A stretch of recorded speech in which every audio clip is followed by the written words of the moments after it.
എത്തി മക്കൾക്കഗതികൾക്കെല്ലാം സാന്ത്വന ദീപം ഈ തങ്ങൾ.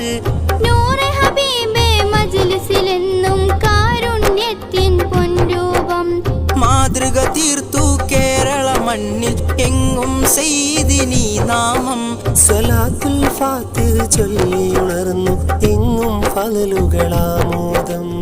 എത്തി മക്കൾക്കഗതികൾക്കെല്ലാം സാന്ത്വന ദീപം ഈ തങ്ങൾ. നൂറെ ഹബീബേ മജ്‌ലിസിലെന്നും കാരുണ്യത്തിൻ പൊൻരൂപം. മാതൃക തീർത്തു കേരള മണ്ണിൽ എങ്ങും സയ്യിദിനീ നാമം. സ്വലാത്തുൽ ഫാത്തിഹ് ചൊല്ലിയുണർന്നു എങ്ങും ഫളലുകളാമോദം.